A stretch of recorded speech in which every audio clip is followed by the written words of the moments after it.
Hello there, and welcome to the ReZero podcast. I'm your host Connor, and today we'll be discussing the royal candidates to become the ruler of the Kingdom of Lagunica. Today's episode will be a little different and will be formatted more like an electoral debate, or for today, a selectoral debate. Be sure to cast your vote in the comments and tell us if our discussion today changed your mind on who you would have rule you if you lived in Lagunica. Unfortunately, the candidates themselves aren't able to join us today, but worry not, as my lovely co-hosts will be representing them and their platforms. So please join me in welcoming Wolfclaw and Gold. Gentlemen, please introduce yourselves and tell us which of the 5 candidates you'll be representing today. I am Gold, and that is Wolf. But my candidates today, they are both Priscilla Bariel-Sama and as well as the lovely Miss Amelia. So now we've got the boring candidates out the way. I, Wolf, today am representing the great and amazing Anastasia Sama and the most amazing Felt Sama. Please join me in my reverie. You may have noticed that none of us are representing Crusch today, with only 2 people who will be answering for them and myself as our debate moderator today. We will share our view on Crusch at the end of this.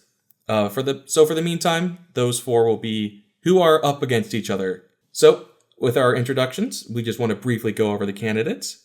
So Priscilla Bariel is a noblewoman with a haughty and arrogant demeanor. She's confident in her abilities, believes she is the most suitable candidate to rule, and claims that everything in the world works to her favor.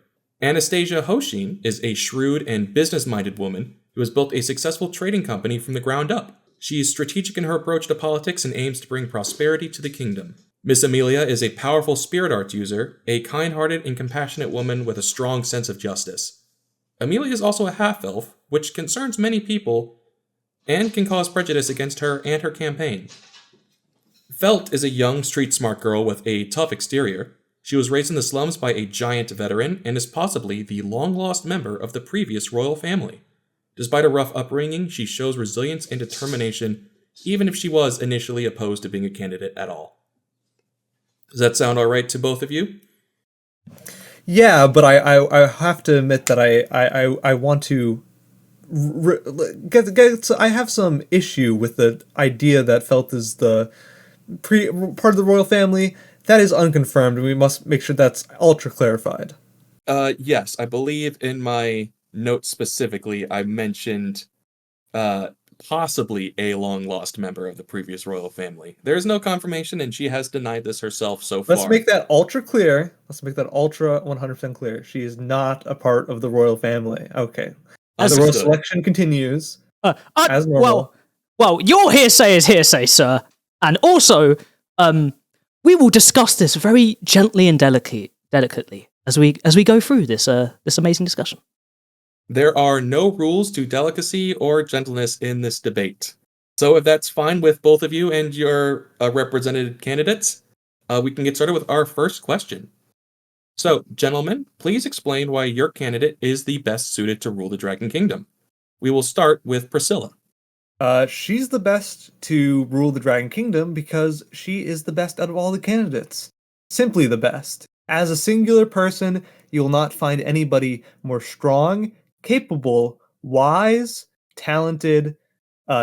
She is very selecting in her qualities. She has a great taste for individuals, and she knows how to pick them like any other.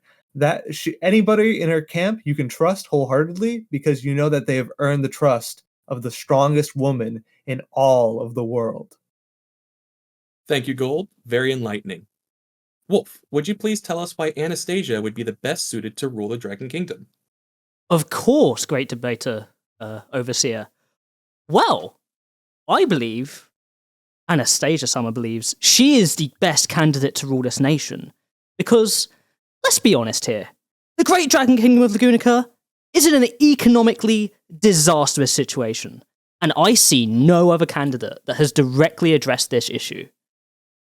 So, Lagunica cannot even begin to change if it does not have the capital to do so on an individual and on an institutional basis. All these other candidates spout amazing ideas, sure, but how are they going to facilitate that change? The only person I think who is capable of doing that is Anastasia Sama. Why elect a leader that promises change when there's going to be no way to facilitate it? You know, economic prosperity will lead to great things for this nation, and on this I am certain Anastasia Sama can deliver. She has shown that she can build a business empire from nothing. Why could she not build a nation up from less than nothing? The nobility has shown a clear incompetence in their handling of this nation, and Anastasia Sama's ability to choose who are right for each job would surely come natural to her business-suited mind. Vote for Anastasia Sama! Thank you, Wolf. Gold, would you now please tell us why Amelia believes herself to be a good choice to rule? Well, of course. It's because she has the lustrous lord, Roswell O. Mathers, backing her, but not only that, she's a woman of kindness, compassion, and vision. She sees the nation for what it is, in all of its flaws, but she has so much care and compassion, she wishes to strip clean all the prejudice and all the separation that divides its people.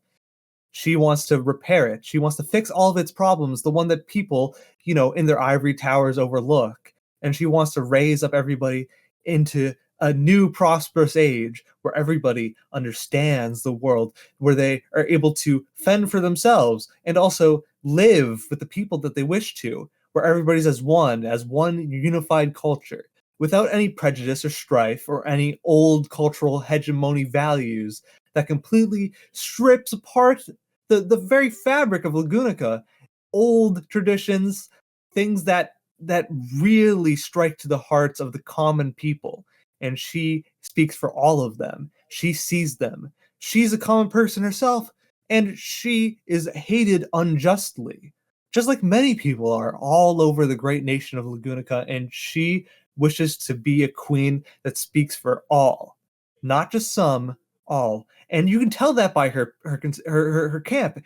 All of her camp are just normal working class people, except for the noble supporting her. But he is well trusted, and as well, he is a very shrewd person who looks to demi-humans and extends a hand to all of them as well. He is a very generous lord, and everybody who's in their domain feels protected and feels prosperous. They love him. And as such, we know that she is supported by great people, and as such, she will support you, as she herself is a great person. Wonderful. Now, Wolf, how about Felt? Why would she be the best person to be the next ruler of Lagunica? Well, Felt Sama comes from the lowest echelons of society, and has very intimate knowledge of the failings of this kingdom, from an individual basis from officials and the state itself as an institution. And yet, despite that, there is rumours that she could potentially be the heir to the royal family. Now, even if this was not true, she has a level of legitimacy that I think no other candidate has, in that she could represent all the people of Lagunica, the people that suffer and toil under the nobility, the people that do not have their voices heard, and this is their chance for it to be heard. I see no better representative of this nation. She is the people's monarch. She will tear down this old inept system of government and make Lagunica a nation of true equality. No more nobility! Only citizens, united under one dream of Lagunica. They had their chance to make this country great, so let the people have theirs. Vote for Felt Sama! Very interesting, all around. So for the next questions that are not directly addressed to any of the candidates, these do not necessarily need an answer from all, but if any of you would like to answer on behalf of one or both of your candidates, please feel free. Just let us know who you will be addressing for. Next question, then, if that is fine with both of you. It is. It is fine with me as well. Perfect. All right. So, what specific policies do your candidates propose to implement if they were to win the selection, and how would they plan to enact them? Well, if it's okay with Gold, I would ask that I would start first. The floor is yours. Thank you, sir. Well, Anastasia Sama believes that a doctrine of free trade must be enacted in order to boost the economy's potential growth as much as possible, and also encourage domestic business and commercial growth. Now, policies that she could use to facilitate this economic growth is perhaps a complete rework of the tax and tariff system to help those who do business ventures by allowing write-offs with taxes and certain tariffs on goods, along with subsidies and low-interest loans for startups, which an investment into our bureaucracy will help facilitate this. Now, I know what a lot of people will say. Where are the funds for these programs? Well, Anastasia Summer has a solution for that too. To help raise funds for such projects, she will establish a new society. One where anyone of the means and wealth can purchase a noble title. Yes, no more old hierarchical nobility that have earned their wealth from mummy and daddy and don't, contribute to society. We'll have the greatest and brightest that will contribute to our nobility and our leadership. This is will something that Miss Anastasia is familiar with, having established her own house and bringing her name out of tradition rather than from inheritance. Yes, but I think the most important thing that Anastasia Summer offers to the table is a real chance for social climbing and change. I mean, all these other candidates, they may offer these idealized changes that, could help the actual spirit of the nation. But what does that matter for the average working person that's worked their entire life and maybe even made decent money, but not been able to use it to rise in status like they so deserve? May I rebut? You may rebut. So, what's to say, Miss Anastasia Hoshin of the Hoshin Company, she herself has built so much funds out of nothing. Who's to say her goals are so noble as you might claim? Who's to say she truly cares about other people and not about lining her own pocket? Isn't that what this all is? Just a big ploy to get her more investors so that she can raise her company more and more? Why would she need a nation? She might want one, but why would she need one? You say this grand thing of people with money can raise themselves up and buy nobility. Well, some people weren't even born with the ability to do that. As such, I would like to go ahead, if I have no rebuttals, to go and talk about how somebody would do that. Please do. Somebody would earnestly look out for the people. Miss Amelia. She wishes to understand that all working people, there are nobles and there are people who have bloodlines and, land that they own that inherits them some type of power over the people that they reside in. That's only natural, of course. The nobles fend off, threats, dangerous mob beasts, that type of thing. But we have to understand that a lot of the people work there out of necessity, not because they actually want to be there, or they might not even be educated enough to even know what to do, from the day to day. So she wishes to make sure that people are educated, that people, have a life to live after, aside of the whims of the nobles that, sort of own them. And that is to establish a sort of council like the one that oversees this very selection. But That would instead be of the it Council being of Wise Men, correct? yes, just like the Council of Wise Men, but instead of it being old scholars, it'd be people that were democratically elected by the people. Certain amount of power can be attributed to the lords that rightfully own their land, but at the same time there needs to be smaller, more local issues or even wider issues for the entire kingdom that can be decided upon by its people if it affects the people, as long as, it is, fortuitous to do so. There's sometimes issues that certain expertise by the lords might be required. So maybe the lord's power is necessary to maintain peace and stability. I don't deny that, nor does Miss Amelia. And she just wishes to make it more equitable for everybody. May I make a rebuttal? You may. These ideals are truly beautiful, and I can respect and admire that desire for change. However, let's be honest. In terms of actual change, will this fundamentally change how society works? Because you speak of implementing a council of democratically elected people. How do we not know that the nobility will use that as an opportunity to extend further corruption and meddle with elections?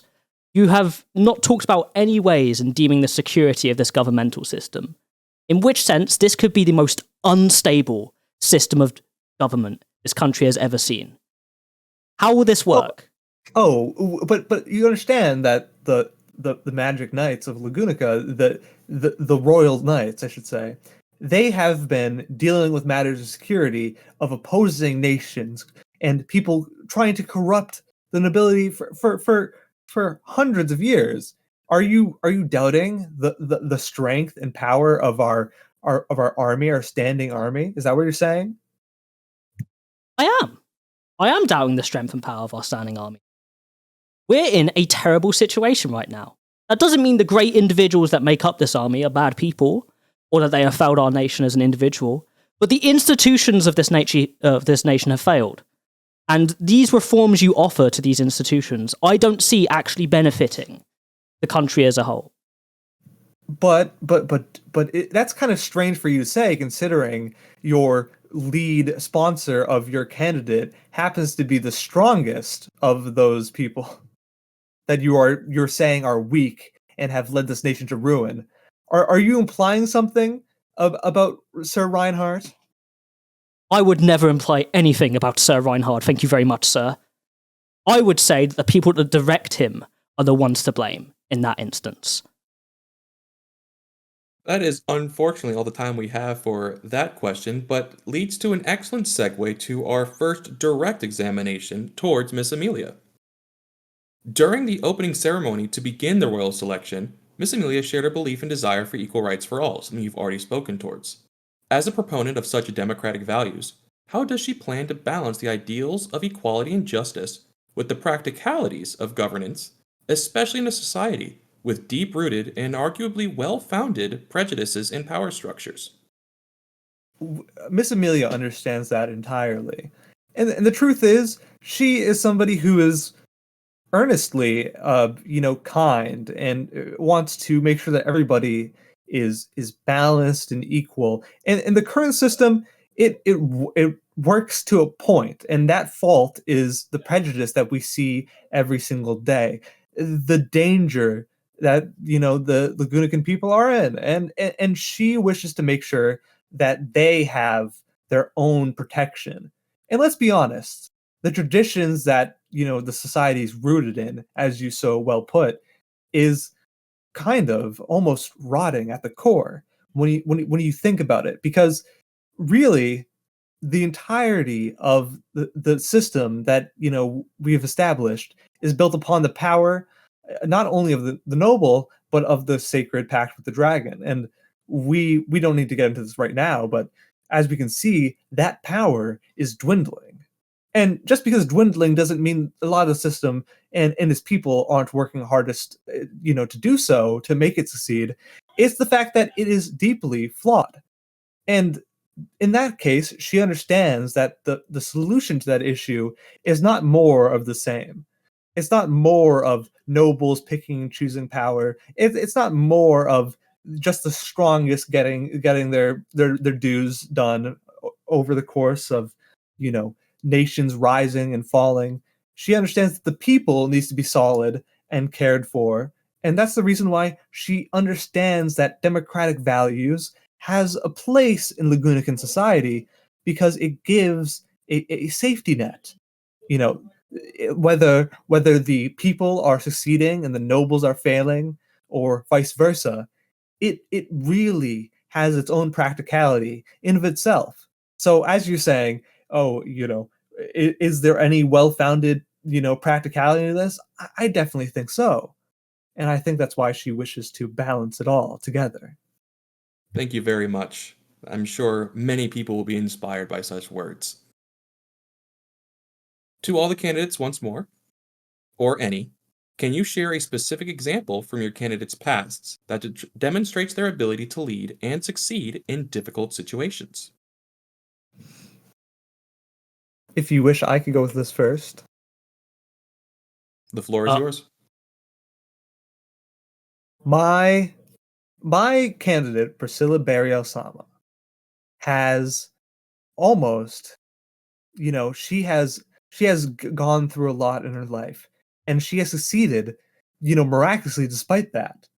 Whether it's the many attempts on her life, people trying to influence her this way or that, she has broken free from all their chains, and also all of the attempts have failed due to her own wisdom and strength. And it's no wonder that she is so perfect and amazing, considering all that she's been through, all the trials and tribulations that fate has put her through, and yet she comes out supreme each and every time. I think all the times that people have tried to best her has shown that she cannot be bested, and I believe that that in of itself is your answer. Thank you. It is indeed. Wolf, would any of your candidates like to answer to this? Yes, Feltzama would. You see, unlike the privileged and weird Priscilla Barriel-Sama, Feltzama has gone through trials and tribulations that the average person has in the Gunica. She grew up in the slums in the capital, and with no easy opportunity to escape her situation. However, this did not deter her, and she did everything she could to survive, proving her ability to survive despite the odds. She understands the trials and tribulations of the average person, not of the nobility. And in addition to this, despite all these trials and tribulations, despite all these things holding her down and preventing her from going further, the knight, Sir Reinhard von Estrella, sweared his fealty to her. If that is not proof of her ability to lead, I see no other. Who else could command such a great figure, such a great warrior, but Feltzama? Thank you. Would either of you like to speak on behalf of any other candidates, or shall we move on to our next direct question? Well, there's a very easy one here, and I believe Miss Amelia has gone through more than enough in her life. Whether it's the demeaning words of the public against her, or even that of the royal nobles who curse her just because of her lineage, she is not a witch, and people have decried her that ever since she was born. She has endured all that, and yet she still remains so kind and patient and interested in learning more and caring more and improving the world despite how awfully it has treated her. I think that alone shows her capability of leading, considering the fact that you understand that she is a great person despite all of her, hardships that she's faced. It's truly admirable, and I think people should really find that, inspiring. Don't you find that inspiring? Indeed. Would you like Hmm. to finish with Anastasia, or shall we move on to her first direct question? I think we should move on to her first direct question. Perfect. Well, towards the Miss Anastasia Hoshin, as a successful businesswoman, how does your candidate Anastasia plan to translate her business acumen into effective governance for an entire kingdom? Well, it's simple, sir. Oh, I'd like to hear this. Anastasia Summer believes that ruling a nation is similar to running a business. Not that the institutions are the same, but rather that the attitude to leading each effectively has a similar way of being most efficient. Meritocracy and focusing on those with talent and ability is the most effective way to make a prosperous and efficient business and nation. Anastasia Summer has already proven that she has the ability to put the right people in the right places for the Hoshin Company. This skill set will obviously be invaluable in our great Dragon Kingdom. Her new reforms and ability to put the most progressive, the greatest thinkers, the most innovative people in the right positions, I don't see anyone else who can do that. Thank you very much. To all the candidates, once again, what do they see as the biggest challenges facing the kingdom currently, and how do they propose to address them? I'll start, I would say. Well, one of the biggest issues, addressing the kingdom for Miss Amelia, of course, is the way that people prejudice each other. This kingdom is integral to her, challenges to leadership, and she feels it's unjust the way that people are treated. Demi-human, sure, there was a great war that tore this great nation apart, but piecing it back together seems to be seems to be done with such difficulty now that it's almost insurmountable for Demi-human to be seen as trustworthy in the eyes of the people. And I believe that's unfair because the demi-humans have such great and varied cultures. And I believe that it's only something that could strengthen Lagunica as a whole. I honestly believe that she feels that that is one of the greatest threats to the kingdom.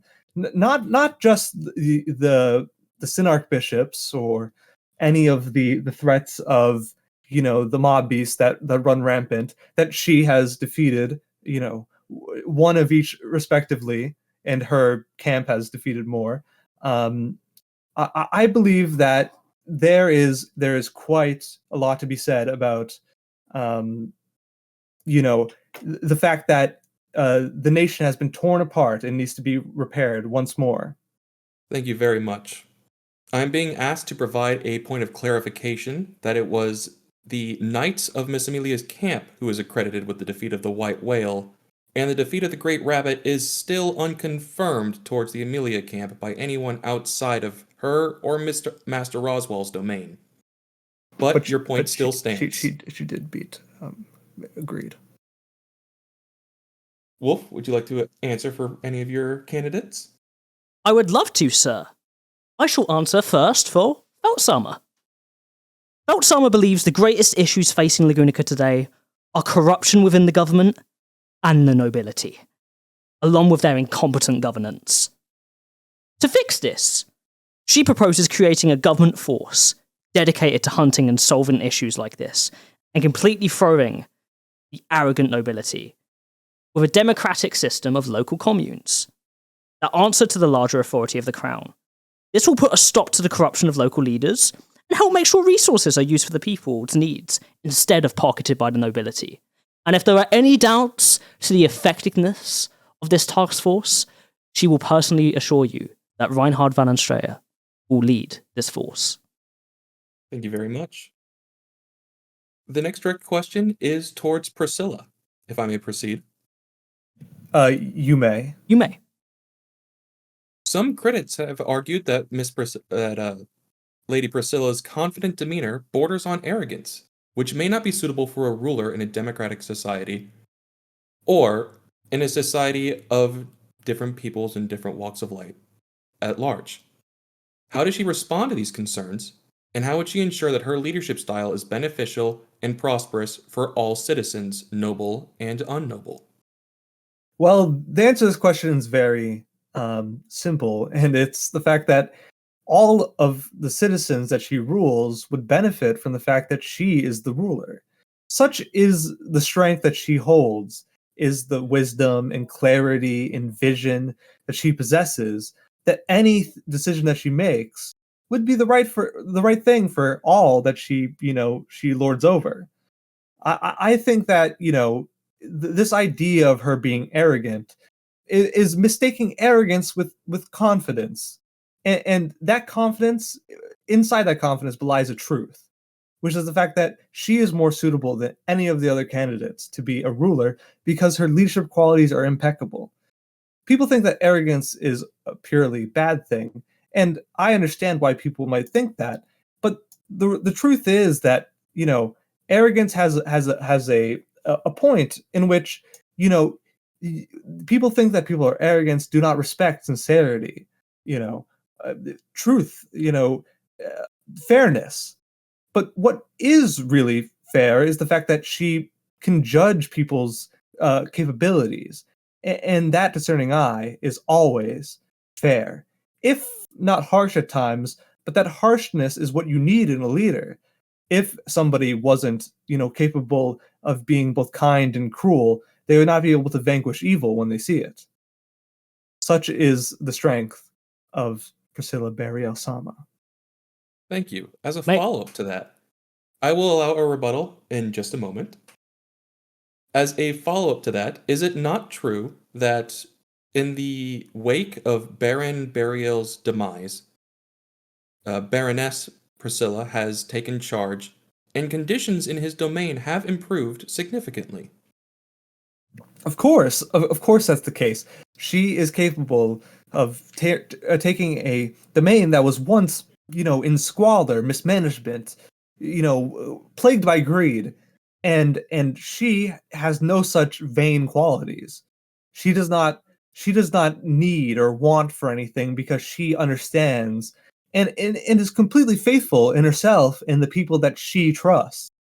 Her power is, self-sufficient. It does not need to be dined on by wealth like some candidates, or fettered by this idea of overthrowing or toppling opposition or united fronts against styles of government. All of that is a wash because she can nurture and her hands can shape and mold like a fine clay this nation into something strong, like a marble statue. And it'll be as beautiful as one too, because in her eye is what beauty is what beauty truly is. Indeed. May I You had rebut? you may. The floor is yours. Thank you. You see, I hear this man talk a lot about Priscilla Summer's capabilities and confidence, and ability to put people in the right position, and that everything prospers under her, and she does not desire for wealth or such things. What Priscilla Summer desires most is to be right, to be correct. The issue I take with Priscilla Summer as ruler is, even if she were to put the correct people in the positions of power they need to be to make this country great, to make this country renewed, what's to say that they would disagree with Priscilla Summer on a point of policy or something important to this nation? Priscilla Summer, with her character, I don't think would be heeding to someone disagreeing with her strong beliefs. Would she really listen to someone who had a differing belief to her? Priscilla Summer is the type of monarch that, even if she were to put the right people in the right place, when a disaster comes down the line, and they always will, and they will always show, there will always be an issue of national emergency. What is to say Priscilla Summer will have the correct response given to her, but will ignore it because she believes it to be wrong? That's all I have to say. May I respond to that? You may, but briefly. Well, I would like to say that Priscilla Burial-sama, her ability of culling what I would say is any unsavory faction within her should be seen as a good thing. If you trust Priscilla Burial like I do, then you will know that her word, her ideas, her vision for a prosperous nation needn't be questioned, because there is so much that she knows that we do not.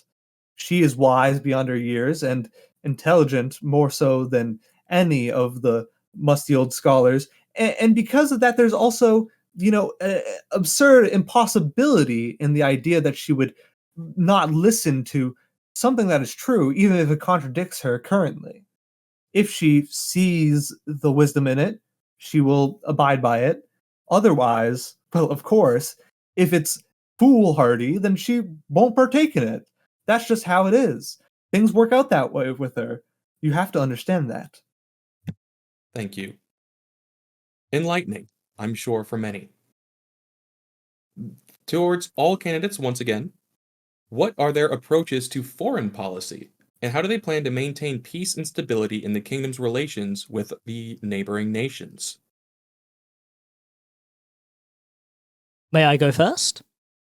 Indeed. Well, Anastasia Summer argues that her policy of free trade will help foster growing relations between Lagunica and other nations, as wealth will spread to them as well, and prosperity, and it will help foster relations between nations.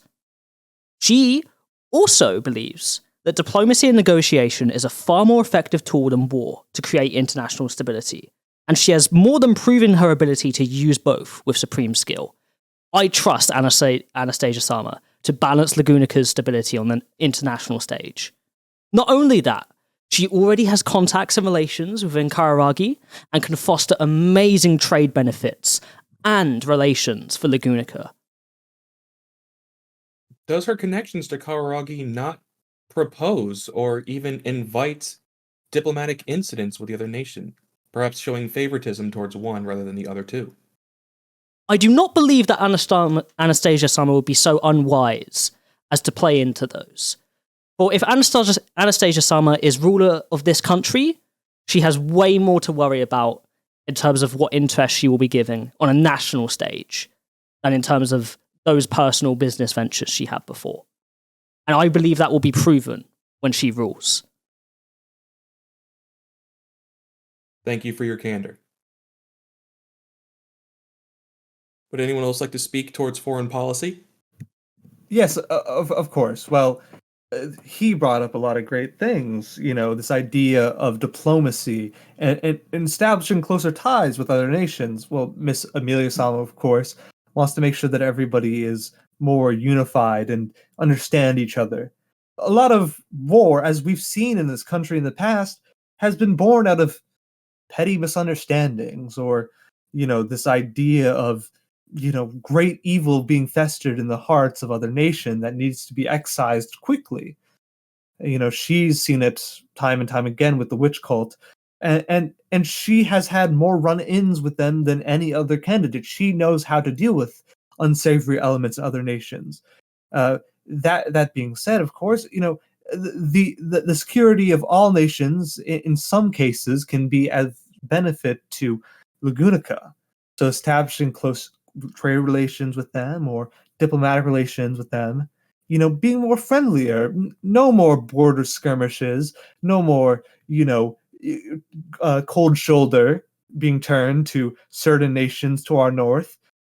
There needs to be an understanding and coming together, with these nations, whether it's Kararagi with its vast mercantile culture, Wallachia with its prideful, strong, war-bearing nation, or even the spirit-loving people of the North. There is much to be, agreed upon by our, shared values that we need to come together. And she understands that, and she is more certainly willing to listen to all of them and make sure to capitulate with them all. As for Miss Burial Sama, she doesn't really care about diplomacy. She just will be strong, and the rest of the nations will have to kind of capitulate or bend to her will. And let us not be fooled. She has no friends in Wallachia. Just because she has her domains there does not mean that she has favoritism to that empire. It is she is Lagunican 100%. Indeed, if the rumors are to be believed, there is no love shared between Baroness Bariel and the nation of Wallachia. May I refute, sir? You may, indeed. Proceed. When it comes to what Amelia Sama proposes for diplomacy, I'm very hesitant in believing that would be an effective security measure for Lagunica on the international stage. You say concessions, I say appeasement. If Lagunica appears weak in this time of strife and concedes to other nations, what would stop them from invading us right now, completely cutting off non-aggression and destroying our nation? Diplomacy is important, as Anastasia Sama offers, but diplomacy is also war. You must be strong and must concede only when you gain what you need to. Amelia Sama promises peace, but can she guarantee it? I don't think so. I That could remains to rebut, be but I seen. think we ought to move on. I agree. This next question is the second one directed at Miss Anastasia Hoshi. Anastasia's background in business suggests a meritocratic approach, and you as her representative have reaffirmed that suggestion in your words today. But her comments during the opening ceremony suggest her approach may be closer to plutocracy. How would she ensure the capital-based economy plans do not lead to inequality or marginalization of certain groups within the kingdom? Well, Anastasia Sama believes that her subsidy business program will help give equal opportunity to all Lagunicans, no matter from what group they hail from, to succeed. She will also make sure that economic growth will not just be focused on the capital, as there are many resources and goods throughout the entire kingdom that could be sold and used more effectively under her economic system, which will benefit all the people in this nation. If you need proof of this, there is already proof she has made deals to help prosper with magic stones in part of Lord Roswell's domain. There is already proof that she is using this effectively. I will not hear hearsay about this. Understood. In that case, we will move on to our next general question. A kingdom's ruler is meant to be almost synonymous with the kingdom itself, and thus said ruler should be an active part of the kingdom already.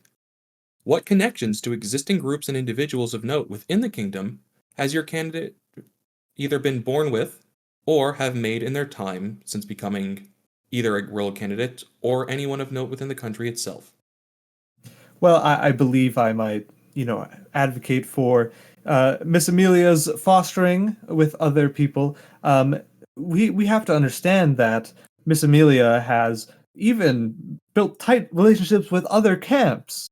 It shows a complete and total willingness, whether it's defeating the white whale or even working together to, stop the great emerging threat of the witch cult that plagues our great nation. That she is willing to understand that when she wins as the candidate, as she emerges as the new queen of our beautiful nation, that she has to not turn away from other people, but rather work together. A lot of the candidates have great strengths. I won't deny, and she most certainly will not. And as such, she knows that she needs them in order to make this nation better. She doesn't care about petty politics and squabbles in the same way that some other candidates do. And she understands that it is most certainly necessary to use them to benefit our great nation. I think that's something that she has made, more clear, and that's something that she has greatly benefited from as our presumptive candidate. Would Miss Amelia's representative like to speak to the peculiarities of those who have begun becoming high members of her camp, including individuals such as Natsuki Subaru? Yes, I mean, a great emerging talent from our great nation. I mean, it goes to show her care about the working class people that even some random nobody could make such a central integral part, because she saw the strength and conviction in his eyes, in his admittedly scary eyes, and his great sensibilities and timing. Every decision that he has made has, been for the greatness and prosperity of all involved, and that is no great feat. People would overlook him. The rest of the candidates surely would. So you might understand that, and of course the son of the merchant family. She is great in discerning character, and she has no prejudice whatsoever in her heart. So of course she would. Thank you. Quite a diverse cast for her, I must say. Wolf, would you like to speak to the connections of individuals or groups for any or all of your candidates? I would, yes, thank you. Anastasia Sama has already made connections with the Merchant Guild of Lagunica and has the backing and support of the Acudius family, from which her knight, the greatest of knights, Julius Acudius, hails from. These connections are already proof that Anastasia is ready to take an active part in the ruling of this nation, making these connections already. But not only that, as proof of her legitimacy and ability to make these connections, the greatest of knights, Julius Acudius, swearing to her, proves to me the power of her character, for that man would not follow anyone that would do wrong to this nation. And to add on to that too, Beltsummer has already got the backing of the Van Astraea family, and her personal knight, Reinhard Van Astraea, is, as you all know, a wonderful sword saint. I see no person more powerful in this nation, and yet he swears his fealty to her. Beltsummer has something to offer, and Reinhard Van Astraea sees it. Thank you, indeed. Gold, would you like to speak to the connections of Baroness Priscilla Bariel? Yes, well, Baroness Priscilla Bariel had a great, contest to see who could become her best knight. Dozens came to, pledge themselves to her because they knew of her great skill and talent, rightfully so. And she picked one man to lead her. You might understand from that sort of story and tale just how powerful that man could truly be. On top of that, she was given almost nothing. I mean, she married into royalty, and sadly, he passed away. But now she is making a name for herself, sometimes on her lonesome, but also with the kindness and discerning eye that she is most auspiciously known for. Thank you very much. Interesting connections indeed. From there, we will move on to the next direct question for Miss Amelia. Gold, how do you address concerns about Miss Amelia's connections to the witch's cult and the witch herself? And how would or does she ensure the safety of the kingdom from such threats? Well, I mean, let us be clear. As for any allegations that she herself is a witch, this is just historical prejudice at play. She is no more a witch as you or me or any of the great people that know magic in this kingdom.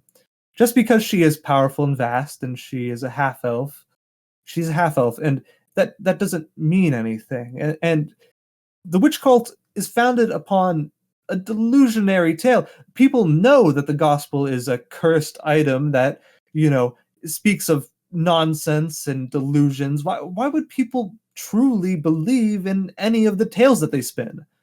They are simply, people who are clinging to myths of the past. And as such, they see in her some sort of grave, grave reincarnation of the most horrid witches of all time, and that bears no fruit. You've seen her demeanor.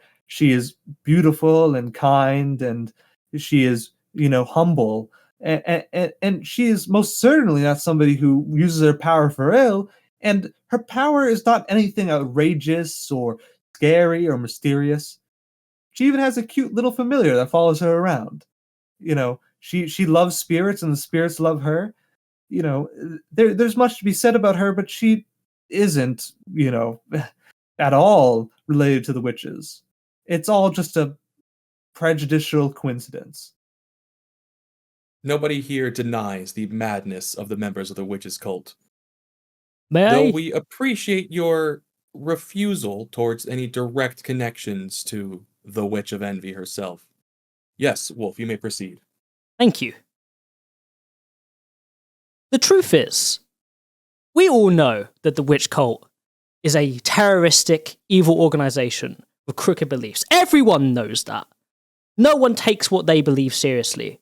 What people do take seriously is their threat to this nation and to the people.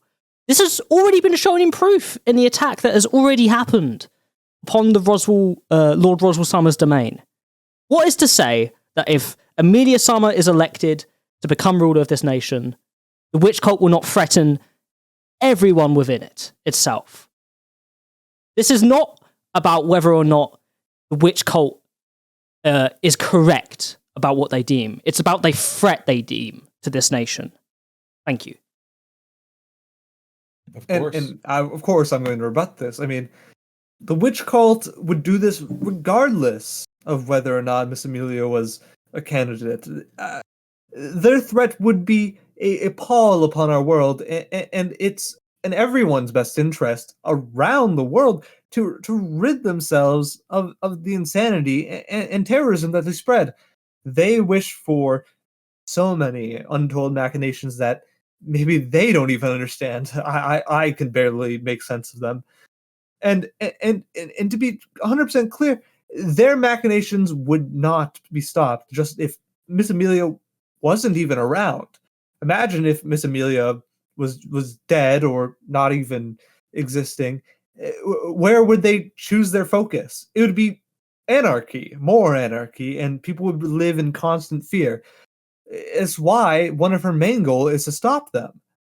And isn't that a goal that our nation could get behind, considering, the ruin that they've brought upon many cities and towns over the many, many years they've been around?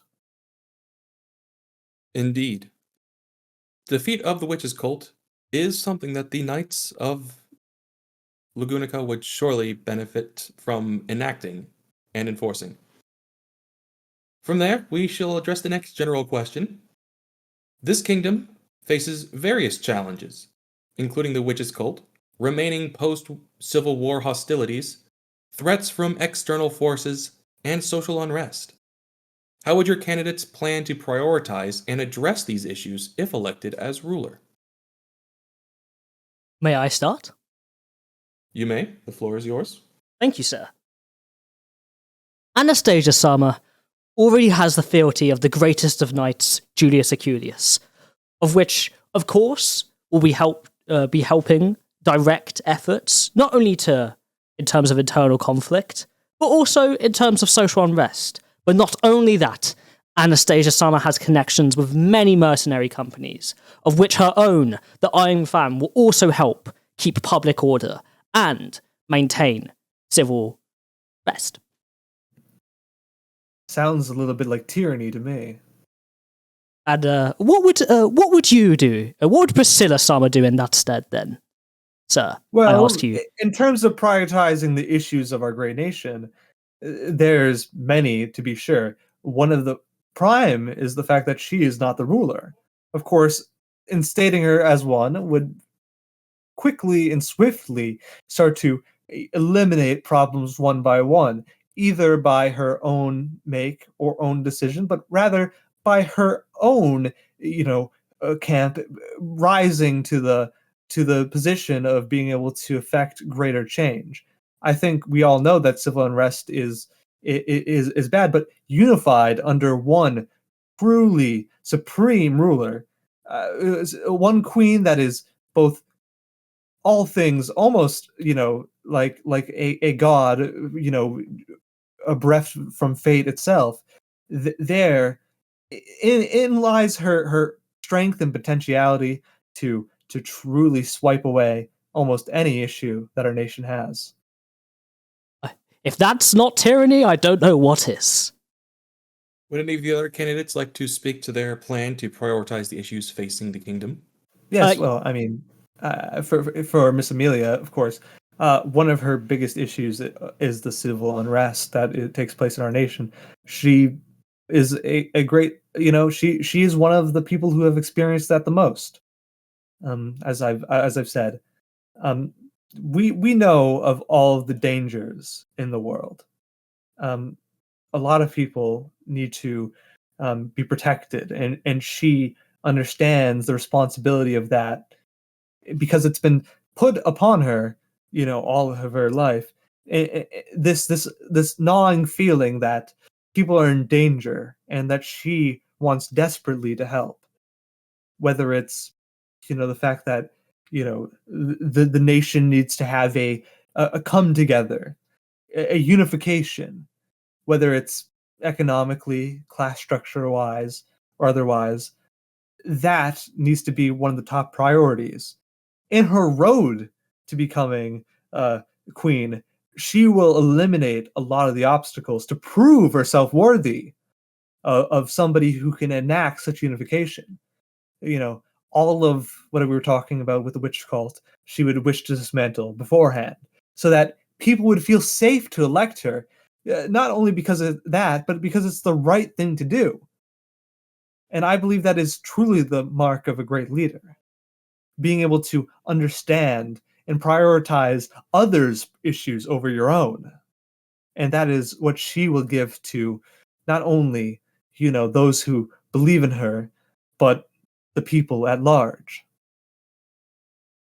I also would like to mention Eltsamer's response to this, of which I actually have a personal message. Let me unroll this scroll quick. Reinhard. Thank you. It is difficult to argue with that argument. It is brief, there- but it is descriptive. Well, let us address the next direct question towards Miss Phelps then. Her comments and background as a street urchin heavily speak towards a skepticism and animosity towards centralized authority. How does she propose to maintain order and stability in the kingdom without a traditional hierarchical structure? And what would her vision of tearing it all down look like in practice? This is a wonderful question. Thank you, sir. So, not only will Feldsamer's democratization of authority and decentralization help maintain the needs of the people, that does not mean that central authority and stability will be removed. For even though, in her world and in her Lagunica, all will be equal, she will be the first among equals. Not King of Lagunica, King of Lagunicans. She will lead us to greatness. She will not be an overstaying guiding hand that is in every matter, but she will be there to oversee and to make sure that we maintain unity and strength. And if I may refer to the previous question with her scroll, that is also another reason as to why central authority will be maintained. Thank you. Oh, then why doesn't Sir Reinhard van Astrea, our lovely sword saint, lead? Also, I can't help but wonder, does she even know how to read? Sir, for the man who is speaking for Miss Amelia, and for those of all to be equal, it seems quite odd to me that you would take issue with someone having problems with literacy. I'm just wondering if she has the capability and intelligence to lead our nation, and she's so very young. Don't you find that troubling? No, I do not, for she is under the guidance of the Van Astrea family. If there is any family that could mold someone into a good ruler, I believe it to be them. And who would wish to instill more chaos onto our nation? Puh, I feel like I have said enough. This debate would like to clarify that the only person confirmed to be illiterate involved in the selection would be the knight Subaru Natsuki. Everyone else is only rumors. We got this source from a pink-haired maid. Proceeding from there. How do your candidates plan to address the issue of discrimination against demi-humans in the kingdom? And what specific policies would they implement to promote equality or acceptance, or at least ease tensions with the other races? I guess I'll, of course, take this first. Well, Miss Amelia, in her time, has seen the fact that, they are segregated almost. They live in their own tribal communities away from, normal people. They have their own bars, their own sections of the city where they all, congregate. And rightfully so, because they're so unwillingly prejudiced upon. I believe that such a thing is sort of the root of the problem, in which these people are forced to live segregated from other people, just because of the fact that they could never find themselves in the same positions as normal humans are. By allowing more people being able to, have these types of jobs, or be taught and educated upon certain things that is traditionally reserved for just regular humans, I believe that we can all come to a more crucial understanding. It's not an overnight thing, and Miss Amelia understands that. She herself has slowly but surely tried to win the trust of not only the people in her domain, but also the people without it. And in that case, she understands that it's going to be a slow process that needs to be worked upon, whether it's at the local level and in small interactions that people have on the day-to-day. When they start seeing that demi-humans are the same as just regular people, then in casual conversation or hanging out at a bar or sharing stories, they will truly understand that their prejudice is silly, and then more opportunities can be afforded to them. Of course, all the things that I said about raising them up economically still stands, and it should be foremost in their policy making. I would like to address a follow-up question towards Miss Amelia for this regard. If her plan is a slower integration and gradual learning of acceptance between demi-humans and humans, would electing a demi-human as the ruler of Lagunica not go entirely against that belief? Well, she understands that somebody has to be queen. Just because she is a champion for these things, it shows in of itself. Not in deference of the fact that she is one, but because she understands that all people need to come together. Um, she does not wish for one person to reign above them all, and as such, that's why she talks so readily of democratic values. Um, she wishes to do this slowly by policy, and that should be noted that she doesn't just want to talk about things changing or whatever. She wishes to institute actual reform.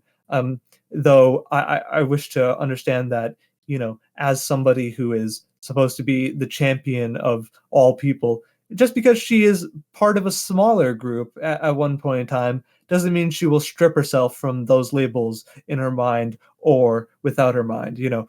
She might not even care to refer to herself as just a measly half elf, even though that's part of her race, of course. It doesn't matter in a lot of the policy making decisions. She will care about all people in Lagunica equally. Thank you. Wolf, would you like to address the plans for any of your candidates towards discrimination against demi-humans? I would love to, sir. Thank you. Anastasia Sama proposes that her meritocratic system of government and economic policies will help alleviate tensions over time. Anastasia argues that the main issue that is causing tensions is the lack of ability for demi-humans to obtain social mobility, and that her system of government will be the solution this issue so desperately needs. I mean, she's already proven that she is willing to work with demi-humans. Her own mercenary company, the Iron Fan, is made up of demi-humans.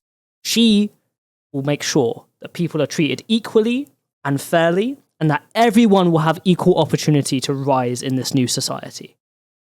Thank you. Thank you indeed. Would anyone else like to speak to their candidates' plans towards this regard? No. Then we will proceed towards the next direct question towards Miss Priscilla. Baroness Priscilla was previously married to the much older Baron Leap Bariel, who became incapacitated and passed away not long before the royal selection began. Reportedly, this was her 8th husband. Can you speak to assuage the concerns people may have about your candidate's clearly suspicious relationships and her late husband's demises? As for her late husband demises, it really saddens her to hear people besmirch her good name. The idea that anything befell them due to any malice on her part is quite saddening to hear that those lies get propagated around. It's simply the fact that she wished to empower herself, and a lot of the lords, excuse me, they were not of the cut of the finest cloth. Some of them were older, and who could not blame a young maiden trying to find love and strength and power? A lot of them happened to just grow ill or old. Leap Bariel, the man that you're talking about, he was just he was a man who wasn't the best of persons, but might have just had randomly. But he was growing insane and old, and there was much going on in his head. If people have this fit of dementia and stuff, and lets them forget things. That's no right sponsor, and he grew quickly ill, and you understand how that might be. But to persuade your fears, if say something like that did happen, would you want any of them to rule you? ask yourself that question, and I'll let you do the rumination. That's a fun thought experiment that I just kind of proposed just now. I believe we will make the decisions of who should rule us to the dragon and the dragon's stone. Wolf, you asked a question? I would just like to rebut and say that to respond with accusations of potential assassination with besmirching the character of the people that were potentially assassinated is a very interesting way to try and get rid of guilt. That's all I have to say. Assassinated, they just grew ill. I don't know what the issue is there. I mean, people... And that happened 8 times in a row? That happened eight times in a row. Just natural causes. She is supremely lucky, but people around her... are you saying it's lucky for these men to die? These were great men of Lagunica. I'm saying she cannot control people around her. That is not something that she can truly assuage. And maybe it was them getting ill was fate telling it that it just wasn't the right one for her. Have you ever thought about that? Maybe the world was trying to tell her that it just wasn't meant to be. It wasn't kismet. I think that's all the audience needs to hear about the character of Priscilla Sama. Certainly, an interesting 4 years of 8 husbands for the Baroness, indeed. The royal selection process are you trying to say something about our candidate? Do you have issue that she's been with 8 men? No, not at all. I asked to assuage the fears and concerns of the people, not myself. You have spoken to it, and I have accepted the answer. But that is a good segue to our final general question. The royal selection process has been and will continue to be challenging and divisive. How do your candidates plan to unite the kingdom and rebuild trust and solidarity amongst its people, regardless of the selection outcome, including with the other candidates? May I go first? I see no issue. Thank you. Anastasia Sama has already proven with the subjugation of the white whale that she is willing to work, even with other candidates in this selection, to ensure that this country is safe and prosperous. Not only was the white whale a blight upon this world, and killed and made many people disappear forever, it also interrupted economic trade and led to just issues in general. Anastasia Sama was willing to work with people despite their differences, and she managed to help them succeed. I mean, I think the proof's in the pudding. Come on. Indeed. Though it should be reported that Miss Anastasia's direct involvement in the subjugation of the white whale has not been confirmed by even her own camp. Well, I have some insider information on that. Miss Priscilla Bariel Sama, by the grapevine that she happens to entertain herself with, has heard that, the exploits of 2 child soldiers, what might I add, was there just to only curry a small favor for the camp, and wasn't actually meant to exact any lasting influence or change in the outcome of that fight. Hearsay! Hearsay! Also, Priscilla needn't stoop so low to play these little petty games. She's above that, and it is beneath her. That being said, Miss Amelia, as I earlier mentioned, has in her heart the ability to make peace and deal and understand the strength of many of the candidates we've presented today. She worked with them a plethora of times to, of course, stop the emerging threat of the witch cult, but she wishes to do so, make friends with all of them, is her overall arcing goal. A wonderful dream. Would you like to speak to the plans of Miss Felt? Yes, I would. In fact, I have another personal message for her that I will deliver. Anyone who threatens the kingdom will get their ass kicked. By Reinhard. Thank you. And Words spoken so clearly paint a very obvious message of her plans for the future. Thank you. I would now like to open the floor to all 4 candidates to ask questions to any of the others directly, though we will keep this time constrained, and rebuttals will not be allowed in this case, merely answers to the questions. The 2 of you may proceed with any you would like to, or we will continue to the end of the debate afterwards. Yes, I would like to ask a question regarding Miss Felt's character.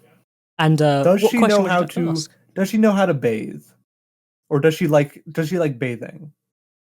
Sir, what are you insinuating? I'm How just dare saying that you? How dare you?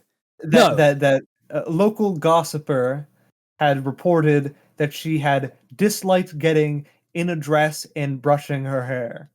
Well, these rumours are, for one, fruitless, and 2, again, I do find it rather interesting that the man who is espousing Amelia Sama's views takes issue with someone from the lower class struggling to wash themselves. Well, I'm not speaking of the representative of Amelia Sama. I'm speaking as the representative of Miss Priscilla Sama, who is perfectly kempt and perfect in every way. The debate would like to point out that Miss Priscilla is attended to almost exclusively by a 9-year-old boy. She saved that boy's life. You may finish answering the question for Miss Felt, then we will proceed to any further questions after that. Miss Felt bathes regularly. I promise. And Miss Felt might as well be a 9-year-old child. Sir! Unfortunately, we are not allowing rebuttals at this time. This is outrageous. Wolf, we will move the floor to you to ask any specific questions, not as a rebuttal to previously asked ones. Very well. I guess the one question that Sama would like to ask Priscilla Sama is, does she ever get off her high horse? Let me think about that question. Let me think real hard. Does she ever get off her high horse? Yes, when it's time to put it in the stable. I think that's all the answers I need. All the answers he needs. Gold, it seems Wolf has ceded his time to you. Would you like to ask any further questions towards his candidates? Yes. What about during the selection in which Miss Anastasia Hoshin had referred to herself as, I'm a greedy gal, I want everything, owning a nation seems to be the next thing to own. What do you think about that idea of owning the nation? I find that quite endearing, personally. I mean, hey, it takes a lot to rise from nothing, but if you're gonna rise to the top, you gotta rise to the top. Come on. Like, who can disparage ambition like that? Especially as a representative of Priscilla Sama. Ambition like that is strength and bravery. I commend it. Thank you very much. Did you have any further questions for Wolf's candidates, Gold? No, I don't think so. I do not think I do. In that case, I would like to reopen the floor to everyone to speak any final and closing remarks or arguments towards the benefits of their candidate ruling. Wolf, we will start with one of your candidates this time. Okay. Well, Sama would like to say that this nation has suffered under the hand of the nobility for too long, and she will make sure that this nation now will prosper under the great guidance of her and Sir Reinhard Verderstreyer. You will be safe, your communities will be safe, and you will be treated with grace and respect, unlike those corrupt old fools. And Anastasia Sama would like to say that, you're getting money. Be happy. You're going to be seeing money rain from the sky. That's all she has to say. Get money, be happy. A fantastic slogan for a capitalist leader. Gold, you may proceed. Miss Amelia wishes to bring everybody together. The world has been torn by the visages of hate for far too long. We need to turn back and allow a new leader to step forth into our great and prosperous nation. Miss Amelia has shown to rule with kindness, compassion, and to be, above all, very astutely humble and discerning in her ability to listen to others and be open to new ideas and building bridges, not destroying them. She doesn't wish to see more of our nation in tatters, in pieces, and she wishes to do everything it takes to thaw the icy cold hearts of all of the people in our great nation. She knows how important it is to do such a thing, and she is slowly accumulating power in ways that other candidates are too blind and naive to ever consider. And I think that is something supremely and profoundly beautiful, and many people who have listened to her speak, who have seen her ambition, and have seen her resolute ability to see everything to its completion, is truly and indelibly admirable. That is the type of ruler the nation needs, and that is the type of ruler that we all deserve. Thank you. And for Miss Priscilla? Miss Priscilla wished to let you know that if you don't want her to be the ruler, then you really don't have a choice anyways, because she's going to win. So suck it up.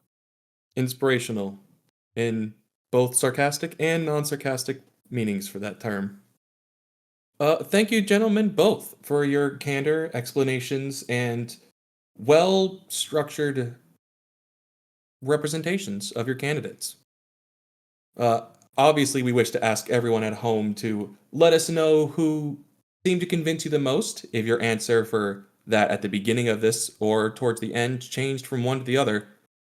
And now, both of you, I think the three of us have come to a rather unanimous decision towards who we believe best represents and will rule the Kingdom of Lagunica going forward. Yeah, I think so. Yes, I would agree. Yes, and that person, we will say in 3, 2, 1, Crusch. Crusch! It's Crusch. Easily. Yeah, Vote for Crusch, Vote everybody. for Crusch! Vote for Crusch! Who should win. Yeah, 100%. Thank you all for putting up with that for so long.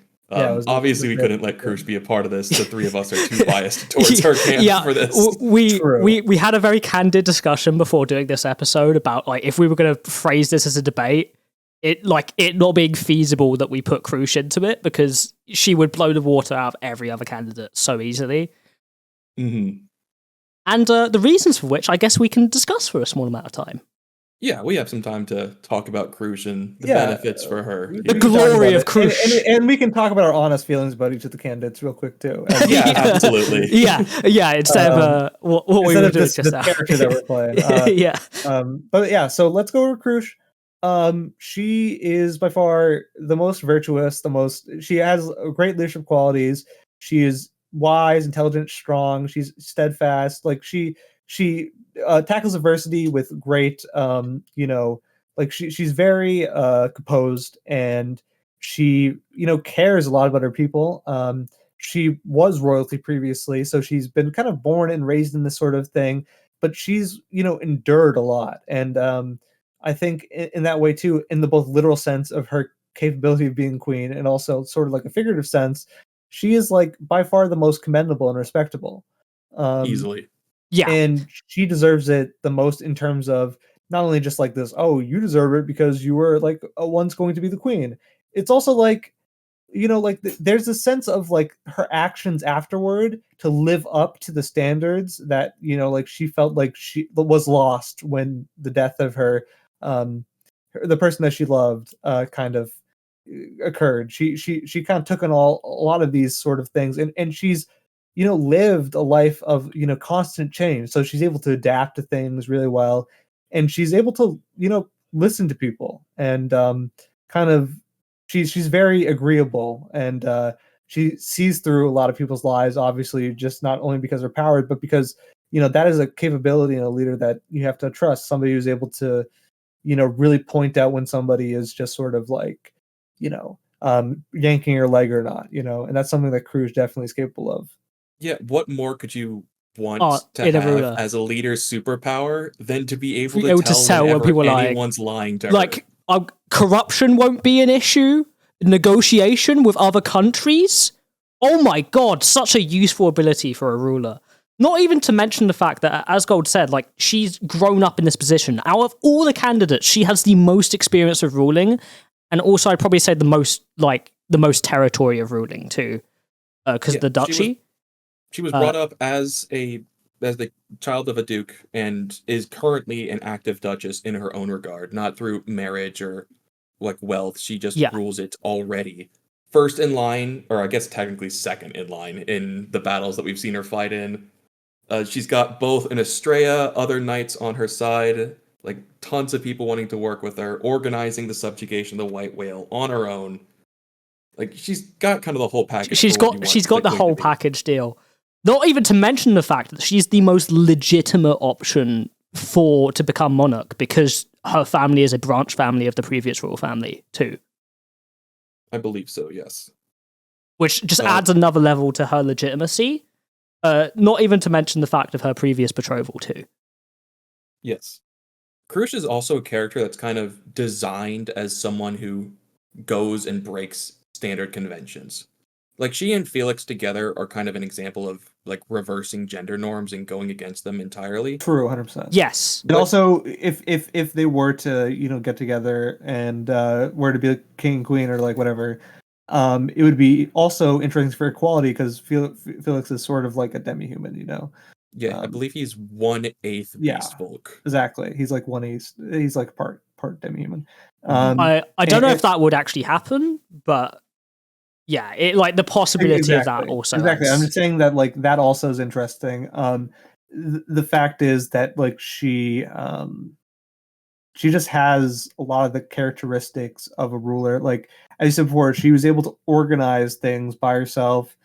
Like you're right, she breaks the mold and conventions in ways that other people don't. And every time the reason why she had to get amnesia is because her presence completely was meant to be the thing that snapped Subaru out of his rut, at the time, which he's going through the sloth loops and stuff like that. And like her capability and demeanor showed him that he was truly like being wrong, and she's able to stir that out of people. Like that if she's speaking, that she is telling you like the truth, like she's earnest with it. The complete harsh truth. I would also say a very important thing, especially for like just in terms of like how she's affected Subaru, is like his own leadership style. I think very much resembles hers, with his own flair of like niceness and comedy. But like that initial like discovery of him being wrong and like her teaching him like the art of negotiation and stuff, all those things have very much impacted how Subaru like tackles challenges throughout the story. And the fact that that's inspired by this character, I think, just shows the level of competence that she has. And also, when you think about it, like storytelling wise, when a character is so capable of being the front runner of like this sort of like leadership thing, that you have to give them amnesia to kind of level the playing field a bit narratively. Exactly. It goes to show like truly how above the rest she is in terms of like capability there. Like, Crusch had been told that the selection ceremony was going to be like a dinner party to meet the other candidates. So even before they need to start making like waves and doing impressive feats to win the royal selection, she's already working on the plans to subjugate the White Whale here. She just like barely hears that this is where it might appear, buys every dragon carriage, starts recruiting like scores of knights, buying up weapons, everything she needs to do before it was even going to benefit her in her position in this selection itself. Which adds that extra level of like justness and security to her rule too. The idea that regardless of the political motives of the selection, she is someone that is interested in the good of the nation. Exactly. And that's not like even just a surface level thing. It's a deep rooted conviction to her. Even to the point she does lose her memory. She forgets who she is, even some of her confidence. But the moment, like, it would go against the person she really was, she's instantly able to stand up for herself and hold still to the alliances that she had previously made, even though it's still like hurtful to her. And she didn't even remember doing it. Yeah, Yep, it's like I kept my word. It's not going to help anyone to break this apart. Like, why would we do this? It's a bad decision. I think at the end of the day, Crusch is a badass, and you should respect her like we all do. Mm-hmm. Easily, All right, let's go down the other list. Let's go with Amelia next. Amelia, I think that being a ruler for her makes very little sense because it's not what she wants. I also think that it's not for anybody's best interest because she is, kind of clueless on like what it actually entails, but also like there's a sort of naivete to like the way that she kind of interacts with people, which isn't always bad because what she actually has is a great heart, and that's something that she could definitely rule like smaller domains over. Like you see how she interacts with like villagers and citizens and whatnot. She'd be a great like advocate for like if she ever unfreezes the elves, she'd be a great advocate for demi-human relationships. She'd be able to maybe be the tribe leader of there. Like there's plenty of things that she could end up doing, but on a national level. That doesn't involve ruling the entire nation, which requires so much work that isn't to her skill set. You know what I mean? Like there's a lot of in her skill set that can be utilized elsewhere. That would be kind of bad if she was forced to do it forever. She'd be forsaking a lot of the good parts about herself. I think, yeah, exactly. I think the major issue is because she doesn't have that political ruthlessness that I think at some level all the other candidates kind of do have. Like, even if she were to become ruler with that naivety, at some point that would have to break because unfortunately that is the reality of ruling a nation. Yeah, perhaps she could maybe replace Roswell as Margrave of a large domain at some point. And try and encourage those sort of ideals that she has. But like seeing the best in someone isn't a bad thing at all. No, exactly not.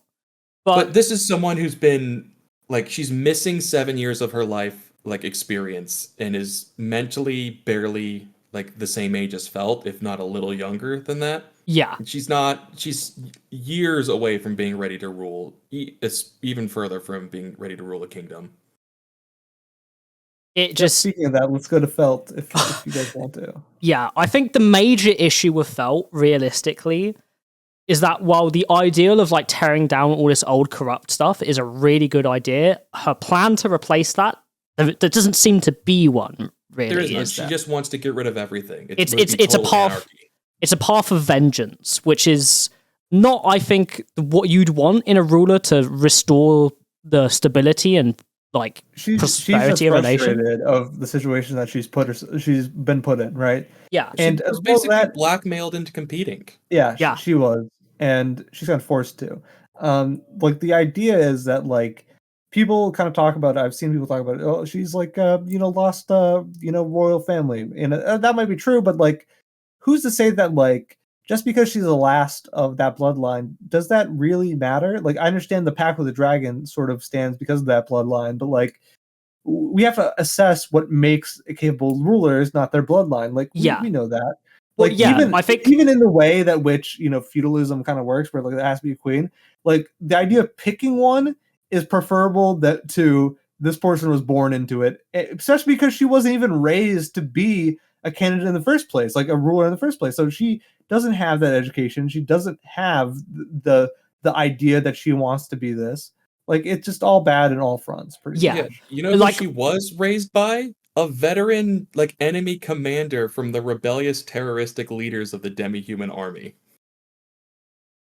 Like that's who Rom is. He didn't used to be a great person. I'm sure she's fine, but I mean she's got some strong convictions that aren't necessarily the best. Yeah, I think go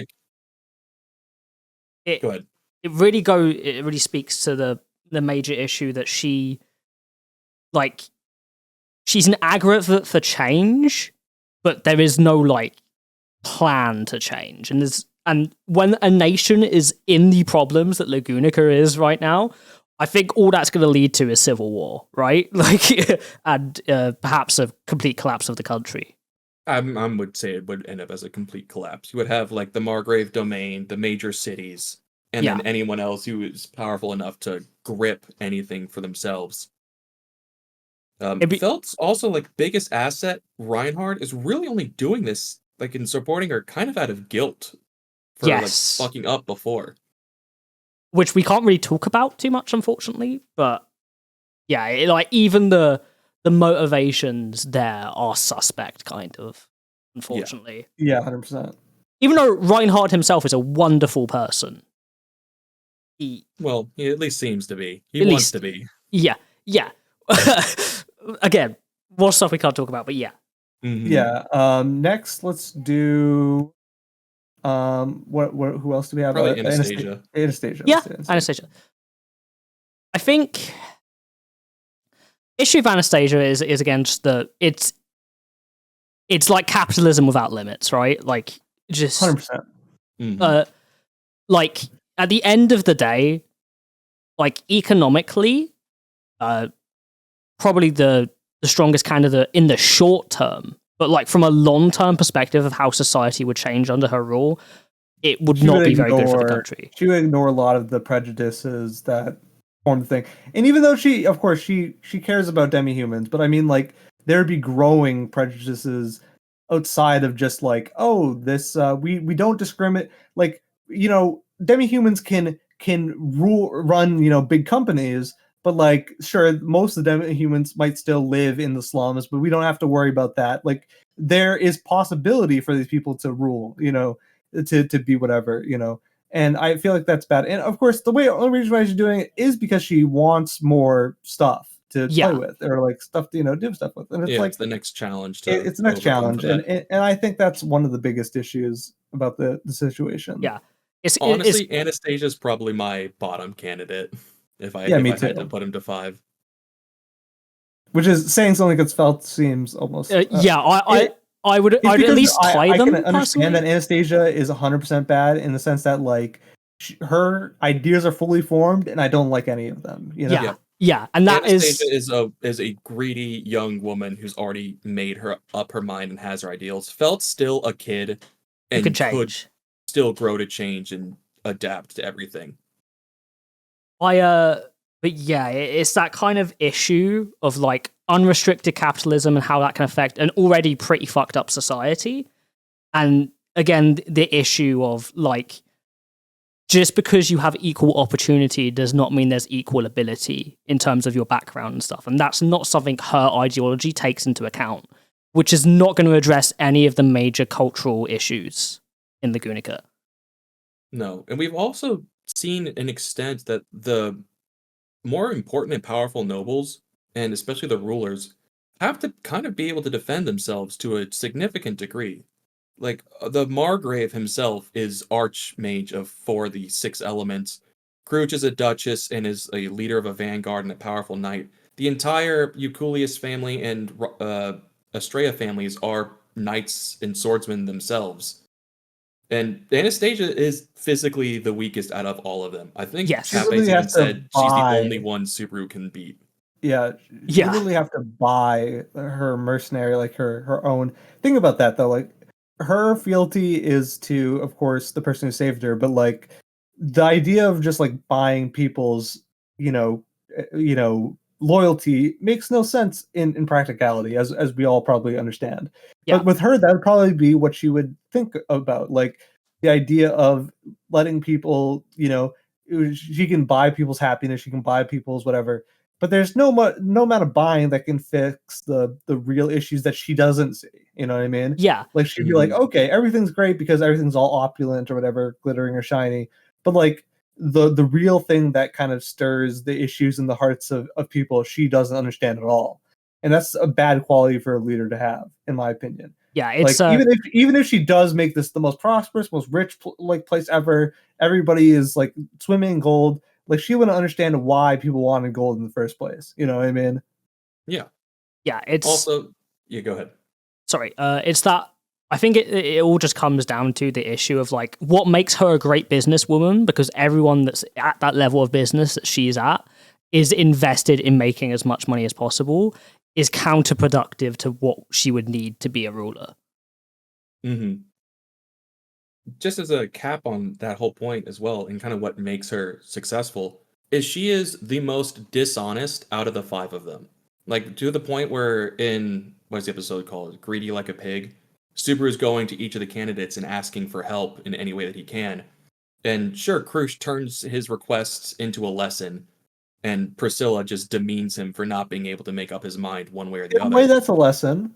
Yeah, and it is. I have respect for what she was offering there, to a degree, but with Anastasia, she's pretending to be nice when the whole time she has him surrounded by her forces, like basically holding him at gunpoint. Yeah, both of the other candidates were tricks him. honest. It just tricks him into getting information when he's extremely desperate.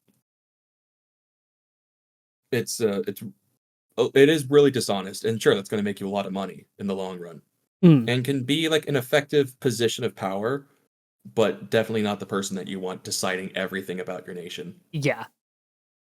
You know, okay, last but certainly not least, Priscilla. I really like Priscilla for a lot of reasons, but as a character, as a person, like, she's just great. But one of the things that I will say is that, like, I truly believe that she is, as an individual, like, probably the strongest, most intelligent, most wise person out of all of the candidates, except for Crusch. Crusch might be more wise than her, I should say.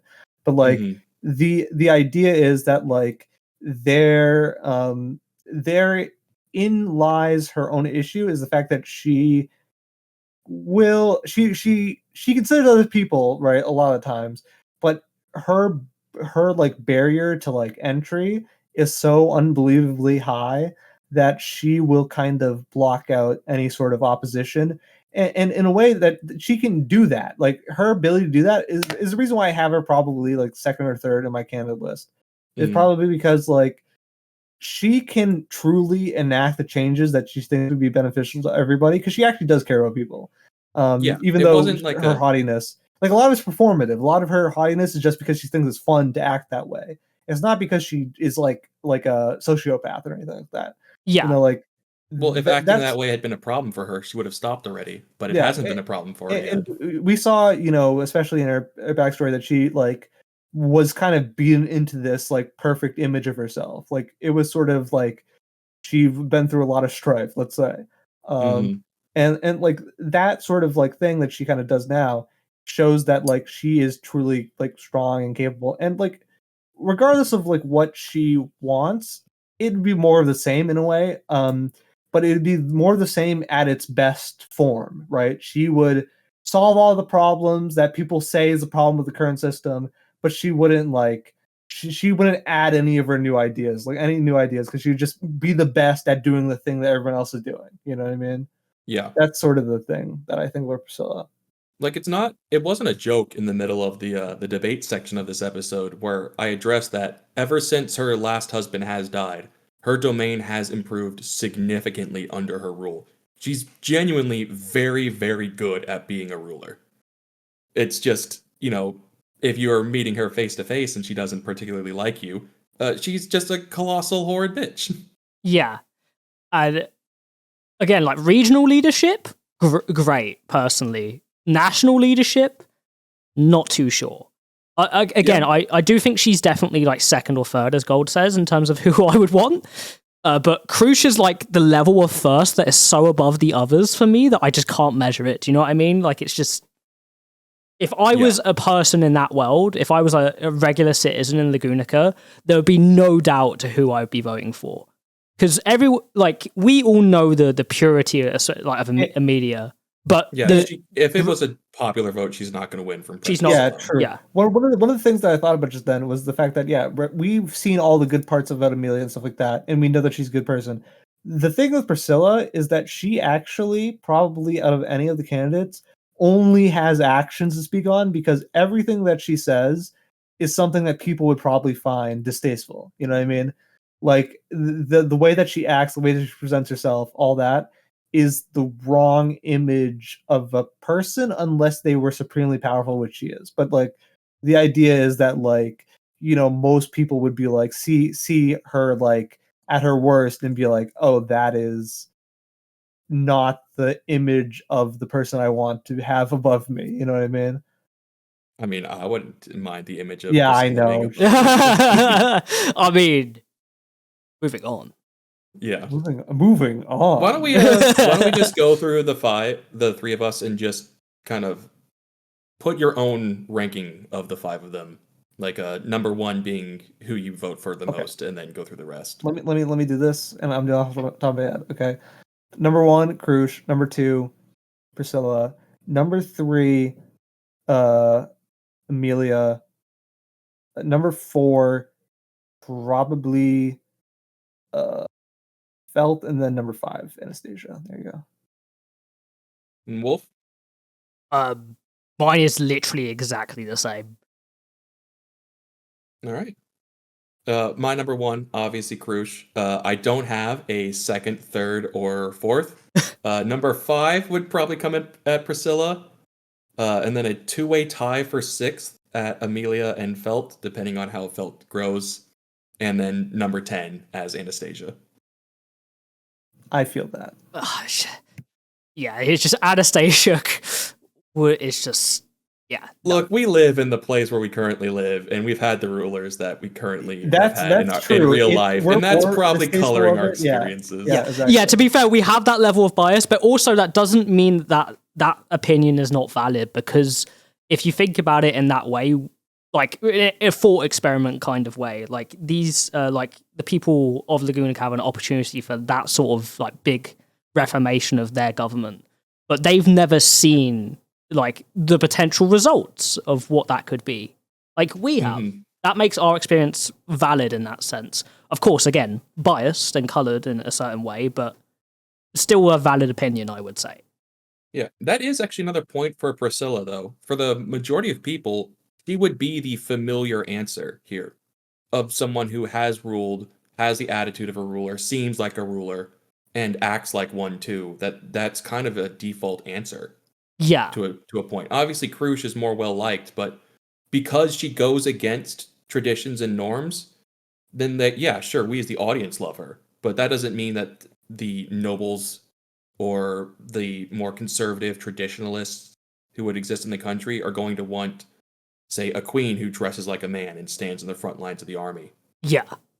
And I think it speaks to the unfortunateness of her amnesia too, being that because of that handicap, she is now less equipped to deal with those prejudices, right? To a degree, they can also work to her benefit if she doesn't remember, like, going against these traditions that she was kind of forced to grow up with. She might not have to fight or argue against them as much until she gets her memory back. Let's also not gloss over the people who are supporting them in our more candid discussion here, where we mentioned with Reinhardt and Felt, like that's a huge benefit to Felt's physical forces, but that's kind of just how people see Reinhardt, though, is he's just a weapon. No one really listens to his opinion. And again, it's always like, how are people directing Reinhardt? Never about what is Reinhardt directing himself, right? Exactly. Like, we can even look at the scene of Subaru kind of getting ousted and challenged by Julius. All of the entire army of knights in the room followed Julius's lead in like going against Subaru. None of them stand behind Reinhardt at this point at all. Yeah, because we know why, but like the idea is that like they've lost faith in his supremeness for many reasons. Mm-hmm. I will also say on the subject of Julius, I find it rather strange of all the candidates he's sworn to, it's Anastasia. Like they seem the most ideologically opposed. Yeah, from I knight to candidate. So I also wonder if there's a bit more question as to Anastasia's actual intentions as a ruler. If there's more there. There's definitely less that we know about Anastasia and Felt than any other camp. So by putting them last, I think there actually might be the situation in which we just know the least about them, and that's the reason why they're last. We do, because like we get Priscilla involvement in the main story, and she's got some side stories to her. Felt is obviously a main mystery, and we meet her at the beginning. Amelia is a protagonist, and we have 2 EX novels about Crusch and 2 more about her primary, like, right-hand man. Supporter, yeah.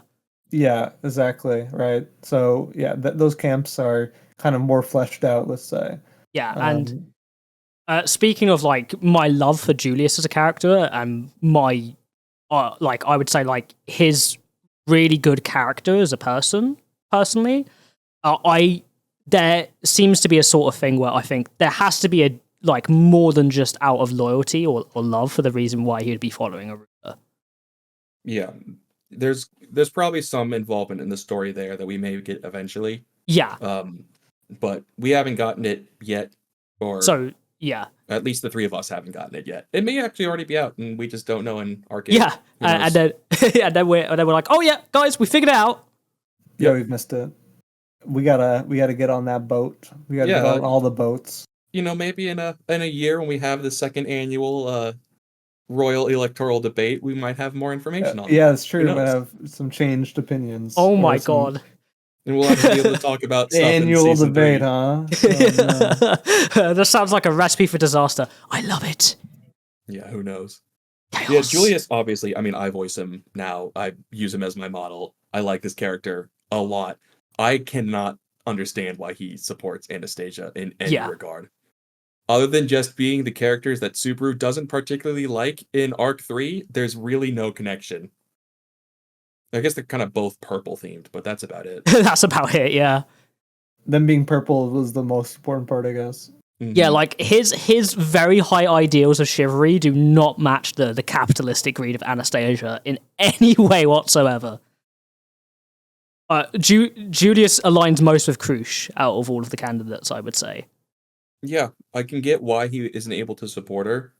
Like, that might be it, is that Felix as a White Knight already supporting Crusch means that Julius just wasn't able to support Crusch himself. And as, Oh my- You can't just call people white knights. as the leader of the White Knights, just had to choose someone else to support. That would be a crazy revelation if that were true. Like, I can buy him, like, being honorable enough to champion for someone who didn't have a champion herself as part of his, like, duties and, like, role. No, But especially because Roswell would have already been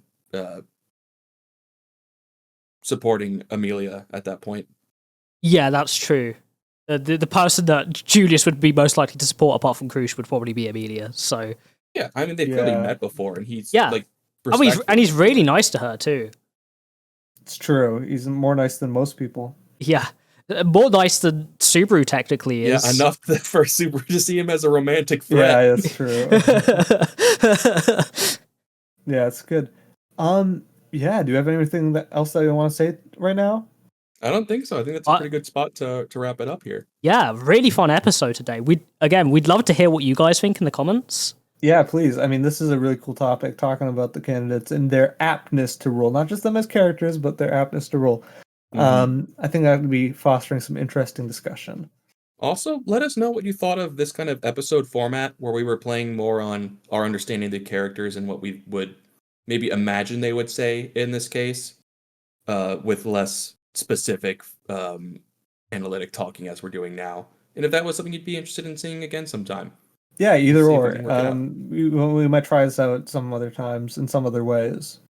Or if you hated it, let us know that too. Also, Yeah, just as important please to know. let us know that. But, Actually, I think that's more important. Constructive criticism. Not, Yeah, try to you keep suck. Tell us why we suck. Yeah, exactly. Well, thank you, both of you, fine representatives of your candidates, and all of you listening at home. This has been the ReZero podcast selectoral debate. Thank you all, and we will see you next time. Goodbye. Bye. Woo!